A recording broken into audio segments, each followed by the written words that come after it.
लोगों से कहा कि मैं और आर्मी चीफ असीम मुनीर अपने कंधे से एक बोझ हटाना चाहते हैं, इसीलिए हम आपके पास आए हैं।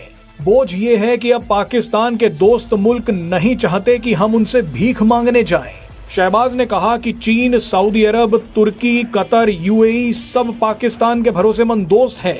ये सभी हमसे उम्मीद करते हैं कि हम उनके साथ ट्रेड, कॉमर्स, इनोवेशन, डेवलपमेंट, शिक्षा, स्वास्थ्य और इन्वेस्टमेंट में शामिल हो।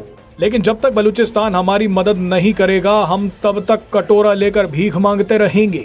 दरअसल शहबाज शरीफ इमोशनल बातें करके बलूचिस्तान की जनता को पागल बना रहे हैं।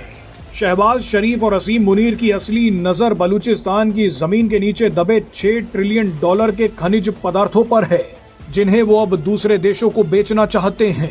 शहबाज शरीफ बलूचिस्तान की जनता को ये बताने की कोशिश कर रहे हैं कि अगर हमारे दोस्त मुल्क बलूचिस्तान में निवेश करेंगे तो पाकिस्तान को कटोरा लेकर भीख मांगने की जरूरत नहीं पड़ेगी।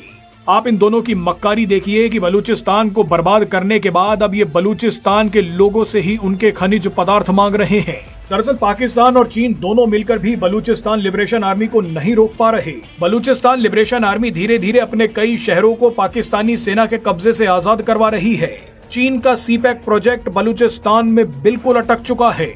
ऐसे में चीन चाहता है कि किसी तरह से पाकिस्तान बलूचिस्तान की आम जनता को लालच देकर फंसाए। चीन खुद बलूचिस्तान लिबरेशन आर्मी से बात करने के लिए तैयार हो गया है। चीन और पाकिस्तान का मकसद है कि बलूचिस्तान में आजादी वाली जंग ठंडी पड़ जाए। बलूचिस्तान के लोग आजादी के लिए भारत से मदद न मांगे, सीपैक प्रोजेक्ट दोबारा शुरू हो जाए और बलूचिस्तान की जमीन के नीचे दबा खजाना हमें मिल जाए। बलूचिस्तान में पाकिस्तान और चीन का ये षड्यंत्र भारत के लिए खतरे की घंटी है। हालांकि अभी भी बलूचिस्तान की जनता चीन और पाकिस्तान को रोकने के लिए भारत से ही मदद मांगती है। बलूचों को इस वक्त सबसे ज्यादा भरोसा भारत पर ही है। एक ताकतवर बलूच एक्टिविस्ट डॉक्टर ताराचंद ने कहा है कि पाकिस्तान के नकली प्रधानमंत्री शहबाज शरीफ की इतनी हैसियत नहीं है कि वो बलूचों की पगड़ी पहने। पाकिस्तान की आर्मी दुनिया की सबसे कुख्यात आर्मी है।